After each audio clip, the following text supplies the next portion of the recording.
Jodohku bukan perjaka. Chapter ke-52. Bersih-bersih.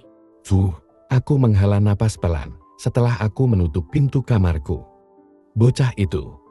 Kini aku memijat dahiku mencoba membuat pikiranku tenang dan tidak berpikir kemana-mana. Satu sisi aku merasa tenang, karena sekarang Kalina sudah lebih stabil. Dia sudah bisa tersenyum dan bisa menggodaku dengan sedikit canda. Itu artinya dia sudah baik-baik saja, meski aku yakin tidak mudah untuknya melupakan kejadian tadi di ruangan dosen. Ini bisa jadi trauma seumur hidupnya pening kepalaku. Ini semua salahku. Sampai wanita polos dan Sasuke, dia harus ternoda oleh laki-laki seperti Dino, Bangshiat. Tanganku pun mengepal kesan, aku benci sekali. Bahkan saat aku tadi ada di luar jendela melihat Kalina disentuh seperti itu, demi sebuah rekaman aku benar-benar gak kuat. Aku sudah ingin mencekik Nana yang memberikan ide itu. Aku ingin cepat-cepat masuk, tapi Nana menyaranku untuk menunggu. Dan ini sebenarnya idenya Nana. Dia memintaku untuk merekam supaya kami punya barang bukti. Aku berbohong pada Kalina. Aku tidak mungkin membiarkan Kalina seperti itu, tapi aku juga tidak tega kalau mengatakan itu semua adalah idenya Nana sedangkan aku adalah dekan di Fakultas Kedokteran. Aku harus bertanggung jawab padanya. Selain itu, Nana perempuan, aku ingin melindunginya, juga jangan sampai dia kesalahan. Dan semua luka-luka yang tadi ada di tangannya, bekas lebam, memar dan ketakutannya, sampai seperti tadi memikirkan tubuhnya, yang disentuh oleh seorang pria yang menjijikan itu, membuatku tidak akan pernah bisa menghilangkan rasa bersalahku padanya. Aku tidak akan lagi menghukum mahasiswi seperti yang aku lakukan padanya. Ini pelajaran penting untukku. Dan aku tidak menampik alasan kenapa Dino menyukai Kalina. Dia perempuan cantik, polos, manis, dan bersih. Apalagi kalau Kalina sudah membuka kacamata anehnya itu, dan dia memakai baju seperti tadi sebetulnya itu masih bisa dibilang baju normal dan sopan. Banyak mahasiswi memakai baju lebih ketat ratusan kali, lebih dari itu. Tapi tetap saja memang ini tidak biasa.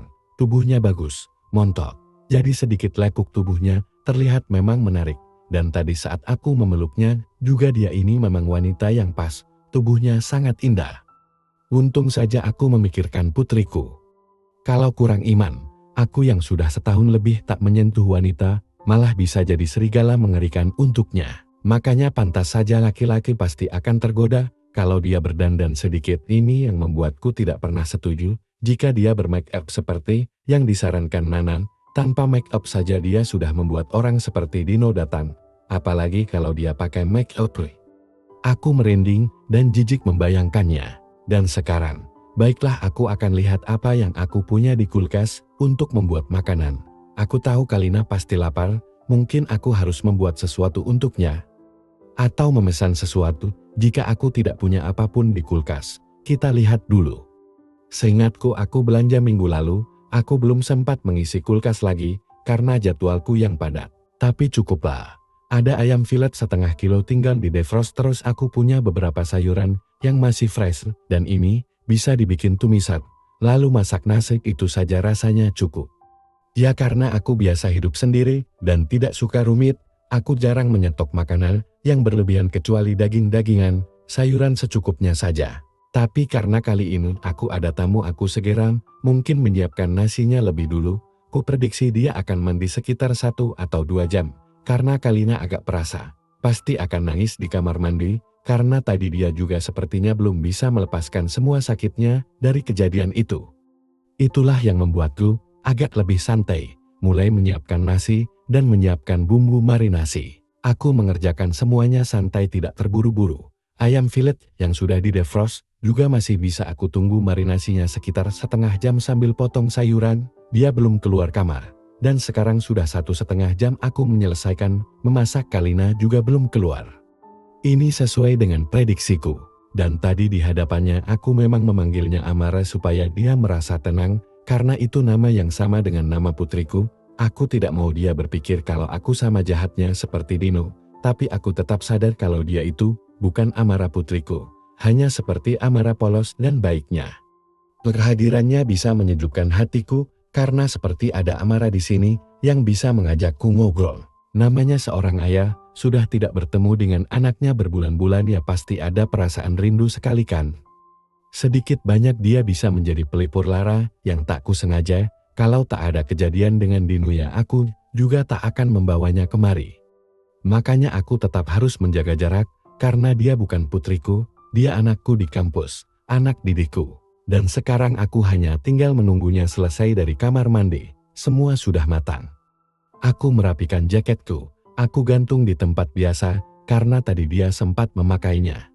Aku juga menaruh sepatunya di rak sepatu, membersihkan ruang tempat sofa berada, mengambil vakum, karena tadi aku membiarkannya memakai sepatu di atas sofa. Dan sekarang aku hanya tinggal menunggunya selesai dari kamar mandi. Semua sudah matang. Aku merapikan jaketku, aku gantung di tempat biasa, karena tadi dia sempat memakainya. Aku juga menaruh sepatunya di rak sepatu, membersihkan ruang tempat sofa berada, mengambil vakum, karena tadi aku membiarkannya memakai sepatu di atas sofa. Makanya aku mencoba bersabar melipat semua kain spraynya dan menggantinya dengan yang baru. Setelah tadi aku memvakum seluruh kamar, mengelap debu di meja, membersihkan kaca kamar juga, termasuk dalam lemari, memastikan tak ada binatang di kasurnya. Ini yang penting. Sebelum mensterilkan udara di ruangan dengan alat sterilisasi untuk menghilangkan jamur, virus dan bakteri, kamar mandi jadi urusan terakhirku selagi aku mensterilisasi kamar tidurnya. Yang penting kamarnya bersih dulu, baru selepas itu aku menggulung celanaku, kemejaku, dan membersihkan kamar mandi. Tak nyaman memang membersihkan dengan menggunakan kemeja dan celana bahan begini, tapi tak apalah, aku tidak mungkin mengambil pakaian gantiku di dalam kamarku. Lagian, kamar mandi ini hanya kotor karena debu saja. Aku hanya perlu menyikatnya, membersihkan dengan karbon, dan mengelap kaca, juga dinding keramiknya. Sudah selesai, lega aku melihat kamar ini sudah bersih lagi. Tak ada debu yang mengganggu meski hidungku agak sedikit memerah. Karena tadi sempat hacim-hacim karena debu. Aku juga sudah memasang pengharum ruangan yang ada di dalam kamar anakku, wangi jeruk, dan aku sengaja menyalakan lampu dan air kondisionernya. Supaya nanti, kalau Kalina masuk sini sudah bersih dan sudah dingin, dan sekarang tinggal aku yang lelah. Rasanya enak sekali kalau aku bisa tiduran.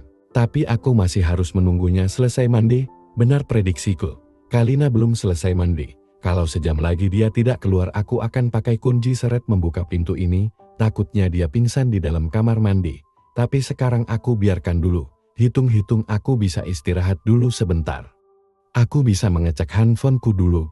Tidak ada telepon dan tidak ada bunyi apa-apa. Karena aku memang tidak membesarkan volumenya. Aku juga tidak memberikan nada getar untuk sementara tadi. Karena aku sedang di jalan. Tapi sekarang wah, lumayan banyak pesan yang masuk. Vin, orang tuanya udah lo jelasin dan ngerti nggak? Dul, kita juga bisa kena masalah nih, soalnya kita yang ngasih tugas dan kita ninggalin dia di sana. Pesan pertama yang aku terima dari Nanar yang belum kubaca. Dul, aku belum menghubungi orang tuanya dan Kalina sepertinya tidak mau aku bicara dengan orang tuanya. Apa sebaiknya aku diam-diam menghubungi kakaknya saja ya?